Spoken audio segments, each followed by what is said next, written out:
We all think we know the story of creation: a garden, a man, a woman, and a single, all-powerful God who speaks everything into existence. It's a tale of divine order, peaceful creation, light and life. The story of Adam and Eve is probably the most famous origin story ever told. But what if I told you that's not the original story? What if, before the Garden of Eden, there was a much older, much more brutal myth? A story about a war between the gods, a slain goddess, and a world built from her corpse? What if the blueprint for Genesis was a violent epic that shows a far more chaotic vision of our beginnings than you ever learned in Sunday school? This is the story of the Enuma Elish, the Babylonian myth that heavily influenced the Bible. And it's a story of blood, chaos, and a tragedy that happened long before the first man and woman ever drew a breath. Let's start on familiar ground, the book of Genesis. For billions of people, this is how it all began. It starts not with a bang, but with a word. In the beginning, God created the heavens and the earth. The earth is formless and empty, darkness covers the deep, and the Spirit of God is just hovering over the waters. Then God simply speaks, "Let there be light," and there is light. Over 6 days, a calm, orderly process unfolds. God separates light from dark, the waters above from the waters below. He calls out for land, plants, the sun, moon, and stars to appear. He fills the oceans with fish and the sky with birds. The whole thing is presented as peaceful and unopposed. There's no struggle, there's no conflict. There's just one God, whose power is absolute and whose will is instantly done. And at the very height of this creation comes humanity. In Genesis chapter 1, God creates mankind, male and female, in his own image, giving them dominion over the earth. They are meant to be its caretakers. Then in chapter 2, we get a more personal story. God forms Adam from dust and breathes life into his nostrils. He plants the Garden of Eden, a paradise for Adam, and from Adam's own rib, he fashions Eve to be his partner. The tone is all about majesty, order, and harmony. It's a vision of a world made by a single benevolent God. This story is so foundational to our culture that we all know its beats. But if you travel back a few centuries before it was written, deep into ancient Mesopotamia, you find a radically different version of how our world came to be. Long before Hebrew scribes wrote Genesis, the people of Babylon had their own epic creation story, written on clay tablets. It's called the Enuma Elish, and it doesn't start with a peaceful God over the waters. It starts with a swirling, primordial chaos. In this chaos lived two divine beings, Apsu, the god of fresh water, and Tiamat, the dragon goddess of the chaotic, salty sea. When their waters mingled, they gave birth to the first generation of gods. But these new gods were loud and disruptive.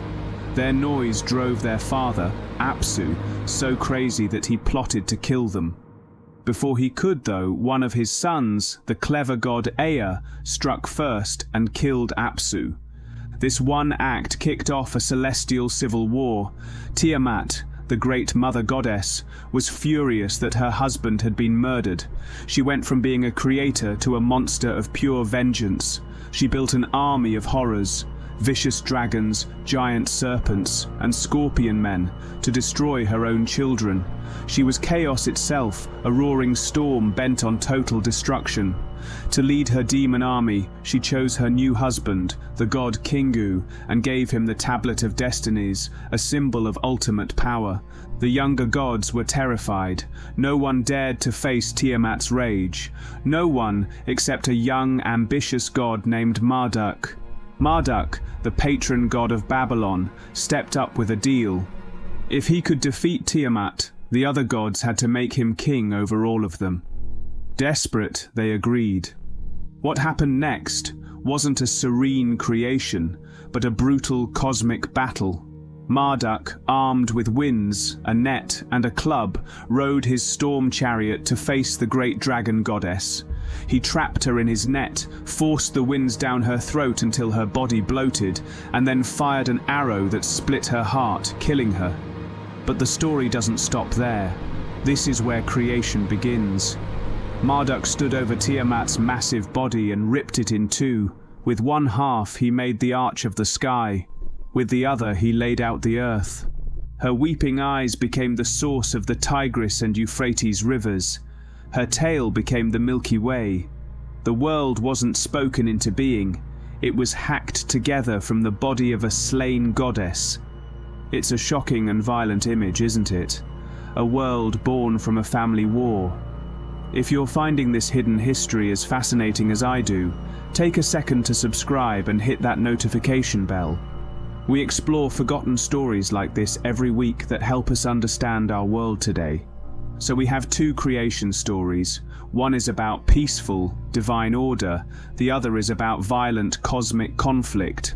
On the surface, they seem completely different, but when you look closer, the parallels are undeniable, and frankly, a little chilling.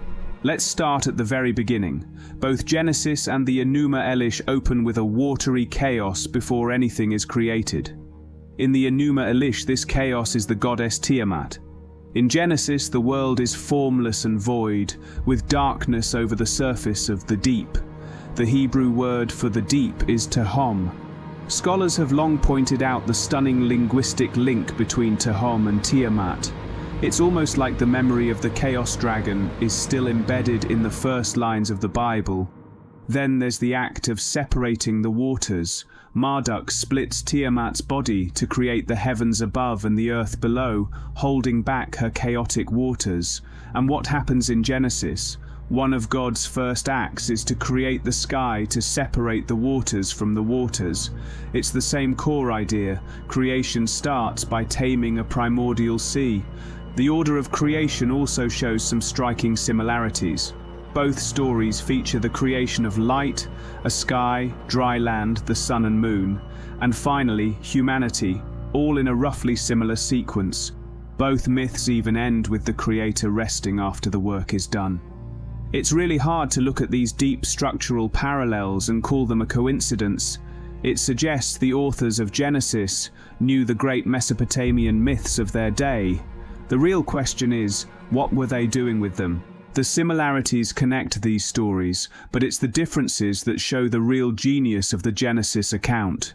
Many scholars argue that Genesis isn't just borrowing from the Enuma Elish, it's actively arguing with it. You can read it as a counter-myth, written to erase the violence and the pantheon of gods from its predecessor.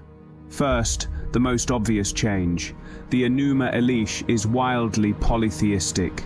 It's a universe filled with flawed, fighting gods who can be born and killed. Genesis introduces what was, at the time, a revolutionary idea: monotheism. There is only one God. He is eternal, all-powerful, has no rivals, and faces no challenges. The sun, moon, and sea, which other cultures worshipped as gods, are demoted in Genesis to just things, objects created by the one true God. Second, the way creation happens is profoundly different. Marduk creates through violence and dismemberment. The world is a byproduct of war. In Genesis, God creates just by speaking. It's not a struggle. It's an effortless act of pure will. This is a huge theological statement. The universe wasn't born from conflict, but from a peaceful divine plan. But maybe the biggest difference is in why humanity was created. In the Enuma Elish, after his victory, Marduk needed someone to do the dirty work so the gods could relax. So he kills Tiamat's general, Kingu, and mixes his blood with clay to make the first humans. In the Babylonian myth, humanity's purpose is to be slaves for the gods. Genesis completely flips this idea. We aren't made from the blood of a defeated demon. We are made in the image of the Creator God himself. Our purpose isn't to be slaves, but to be stewards, caretakers given authority over creation. This elevates the status of humanity in a way that was unheard of. And this is what makes the story of Adam and Eve a true tragedy. The Enuma Elish is a story of triumph, Marduk wins, the gods get their servants, and order is established. But Genesis takes this basic framework and turns it into a story of tragic loss. Adam and Eve are given a paradise, a place of honor, and a direct relationship with God, and they lose it all. Getting knowledge doesn't lead them to victory. It leads to exile, shame, and death. What was a story of divine triumph becomes a story of human failure. So why would the ancient Israelites reshape this story so completely?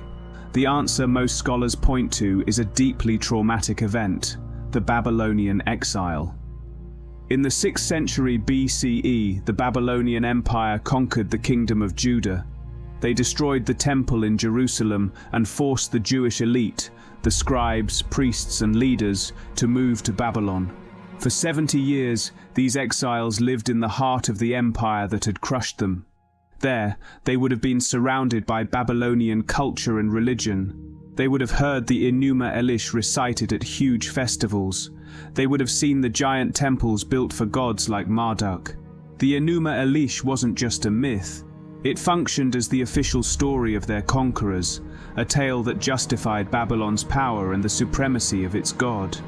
It's widely believed that during this exile, the Genesis creation story was edited into its final form. Can you imagine being a conquered scribe, living in the shadow of this powerful, violent myth?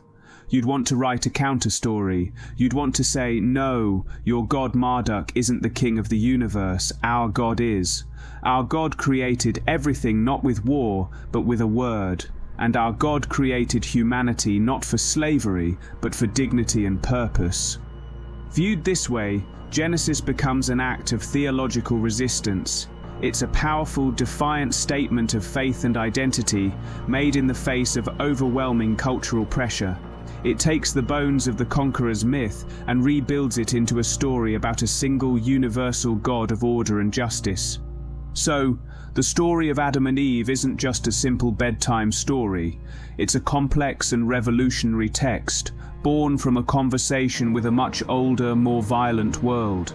It stands on the shoulders of a tragic epic about a war among the gods, but transforms that epic into something entirely new. It reframes the universe, replacing the chaos of warring gods with the plan of a single creator. It redefines humanity, raising us from divine slaves to God's own image-bearers. The story before Genesis, the tale of Tiamat and Marduk, shows us a world born from violence.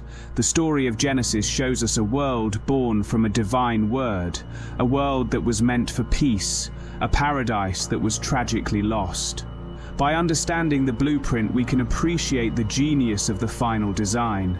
Genesis isn't just the first story in the Bible, it's an answer to the story that came before it, offering a quieter, more powerful, and ultimately more hopeful vision for our place in the cosmos.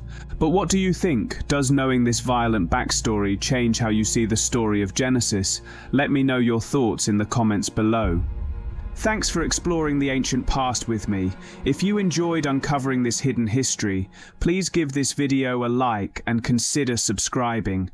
We look at the myths and stories that define us all the time. Until next time, keep questioning and keep exploring.